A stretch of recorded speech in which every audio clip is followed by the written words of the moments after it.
Assalamualaikum warahmatullahi wabarakatuh. Perkenalkan, aku Nina Gusmita, salah satu talent dari Jewara Kreatif. Asal aku dari Sumatera Utara, Medan. Hari ini aku mau cerita tentang karir aku, tentang perjalanan hidup aku sampai sekarang mendapat perunggu di Asian Para Games 2022 di Solo.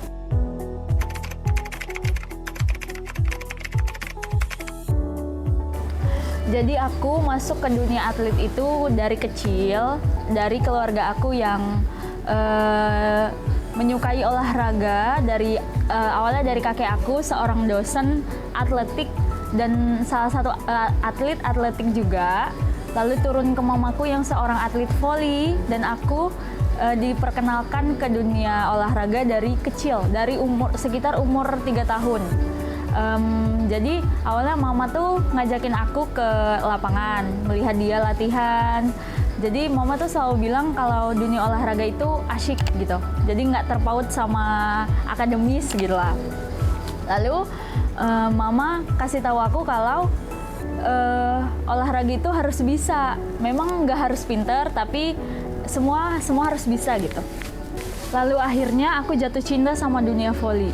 Mulai dari umur 15 tahun aku udah fokus masuk klub voli di Medan.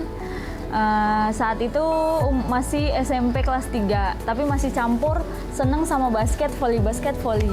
Hingga masuk SMA, aku masuk ke sekolah yang tidak sesuai harapan aku gitu. Jadinya aku memutuskan untuk fokus di voli.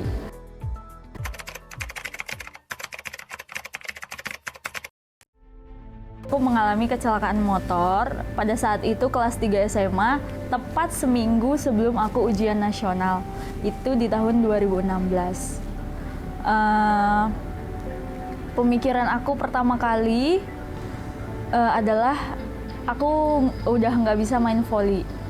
Hingga akhirnya dokter memutuskan kakiku harus diamputasi, kaki sebelah kanan. Tiba-tiba waktu masih di rumah sakit diajakin sama senior voli aku, katanya kalau emang udah dengan keadaan yang berbeda aku masih bisa berprestasi. Jadi dia memperkenalkan aku dengan wadah disabilitas bidang olahraga, yaitu Nasional Paralimpik Indonesia (NPC). Jadi di NPC itu ada berbagai cabang olahraga yang diisi oleh teman-teman disabilitas. Mau disabilitas yang mulai dari mata, kaki, tangan, semua ada. Mungkin dari situ aku mendengar ceritanya, aku tertarik. Tapi dari orang tua, lebih ke mama tuh bilang kalau emang aku malu sama keadaan aku yang sekarang, nggak apa-apa kalau mau di rumah aja. Tapi kalau memang mau kesana kemari, itu bisa dianterin. Jadi selama menunggu pemulihan, yang aku pikirin tuh kayak aku masih bisa nggak ya berprestasi, melanjutkan prestasi aku yang sebelumnya gitu kan. Setelah pemulihan 3-4 bulan, aku kembali ke lapangan dan bener-bener aku melihat dengan mata kepala aku sendiri bahwa masih banyak yang lebih parah dari aku dan mereka berprestasi. Di situ aku, wah, ternyata masih banyak yang lebih parah, masih semangat menjalani hidup yang kayak maaf kalau dia nggak ada kakinya dua-dua tapi kesana kemari dengan sendiri, nggak manja gitu.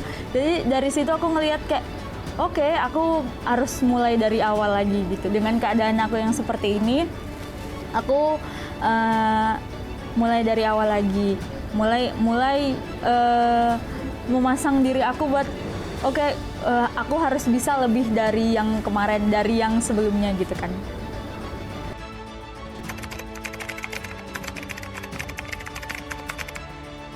Awalnya itu aku ditawarin pelatnas voli duduk di Solo langsung karena mereka tahu kalau aku tuh dulunya mantan atlet voli yang kecelakaan gitu. Jadi ditawarin, akhirnya aku mulai karir aku dari voli duduk di tahun 2017. Tapi di 2017 itu event buat ke Malaysia tapi di Malaysia tidak dipertandingkan karena kekurangan negara. Jadi negaranya cuma 3, katanya kemarin itu nggak boleh. Jadinya aku 4 bulan pelatihan nasional di Solo, akhirnya aku kembali ke Medan lagi. Lalu dikabarkan bahwa 2018 Indonesia menjadi tuan rumah untuk ASEAN Para Games. Itu level Asia. Mungkin mama tuh suka cerita kalau ini adalah jalan hidupku, karena siapa sih yang masih dibilang dari nol olahraga tapi langsung dipanggil main di kelas Asia gitu. Menurut gue iya bener juga gitu, kalau nggak ngejar teman-teman yang lain aku gimana gitu kan. Akhirnya aku main di Jakarta, kurang lebih pelatihan nasional di Solo 10 bulan, lalu kita pindah main ke Jakarta, itu di ajang ASEAN Para Games 2018. Main-main di situ negaranya Jepang, Cina, Indonesia, pokoknya itu kalau nggak salah ada 6 negara gitu. Tapi aku dan timku itu mendapat peringkat 4, kita kalah melawan Jepang. Dari situ aku masih penasaran, di 2019 tuh aku masih penasaran kalau kita tuh kenapa bisa kalah sama Jepang gitu kan. Aku rasa aku bisa aku dan timku bisa ngalahin negara Jepang ini gitu kan. Cuman kenapa bisa kalah gitu, ada sesuatu yang salah menurutku. Tapi masih penasaran, di 2019 aku masih mau main volley gitu kan. Tapi lagi-lagi di Asia itu main di Filipina, ternyata volley duduk itu tidak dipertandingkan karena kekurangan negara. Masih tetap karena negara-negara ASEAN itu banyak yang tidak memiliki tim volley duduk gitu.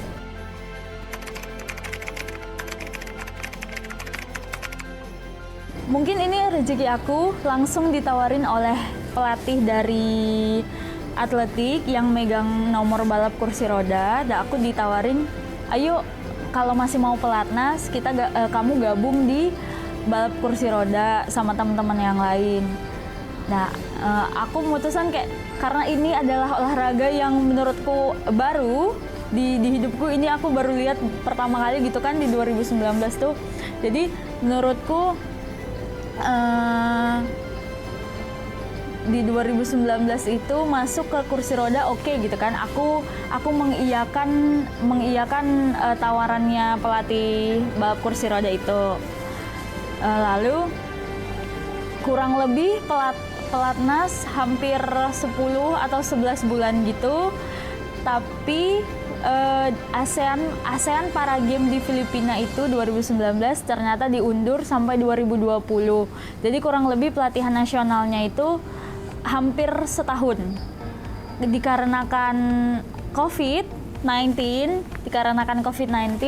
akhirnya batal buat berangkat karena di sana juga COVID-19-nya juga lagi melonjak. Akhirnya 2020 aku balik.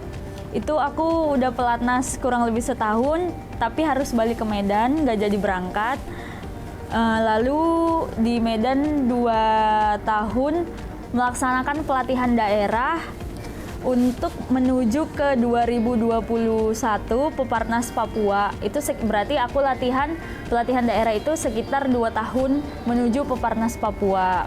Akhirnya setelah 2 tahun tanpa event yang ditunggu-tunggu, akhirnya di tahun 2021 aku dan daerahku Sumatera Utara akhirnya berangkat ke Papua buat event Peparnas, yaitu Pekan Paralimpik Nasional di Papua. Jadi mungkin nih salah satu pengalaman yang menarik buat aku, karena kan kita tahu Papua itu jauh banget ya. Jadinya kan biasanya cuma lihat di layar, di screen gitu kan. Akhirnya menginjakkan kaki di tanah Papua yang wow, indah banget, luar biasa. Di Papua sendiri aku turun di cabang balap kursi roda, masih setia sama balap kursi roda, melanjutkan yang 2019 itu. Aku ikut di 3 nomor, turun di jarak pendek atau sprinter tuh di nomor 100, 200 sama 400. Menurutku di situ aku nggak kenal dunia balap kursi roda itu orangnya siapa-siapa aja. Karena kan aku juga baru, mungkin lawannya dari mana-mana aja, dari daerah mana aja aku juga nggak tahu. Jadinya mungkin kayak aku dengan kemampuan dan bekal latihan aku selama di daerah itu mungkin kayak ya udah pasrah. Kalau jadi aku ngelakuin lomba itu serahin sama Allah gitu kan. Dan alhamdulillahnya aku mendapatkan 3 emas di nomor 100, 200, 400. Setelah peparnas itu ternyata ada panggilan pelatnas buat ASEAN Para Games di Vietnam pada saat itu. Tapi setelah berjalan 3 bulan pelatnas di Solo, dapat kabar bahwa Vietnam menolak menjadi tuan rumah di Asian Para Games 2022. Akhirnya Kemenpora tuh menyatakan bahwa Indonesia siap menjadi tuan rumah buat Asian Para Games. Di awal-awal aku pelatnas buat yang Vietnam tadi yang nggak jadi, dan akhirnya Indonesia menjadi tuan rumah. Aku dihubungi oleh sebuah tim yang ngajakin aku podcast di Jogja, dan aku ikut membuat podcast di Jogja. Terus lalu kita ngobrol, makan, segala macam. Tiba-tiba aku ditawarin masuk ke sebuah manajemen yang namanya Jewara Kreatif. Dia menjelaskan tentang gimana manajemennya itu gitu kan. Akhirnya aku gabung sama tim Jewara Kreatif.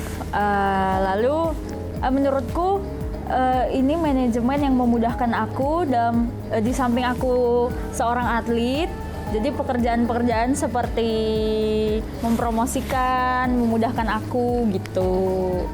Dan sampai sekarang walaupun tim Jewara Kreatif itu ada di Jakarta dan aku di Solo harus fokus pelatnas juga, jadinya komunikasinya masih tetap baik, masih tetap komunikasi gimananya. Sampai sekarang aku ada di ajang Asian Para Games di Indonesia yang aku bilang tadi, dan aku berterima kasih sekali atas support. Aku udah disamperin, udah didoain sampai ke Asian Para Games, dan aku mendapatkan perunggu di nomor 200 meter. Terima kasih guys, tim Jewara Kreatif.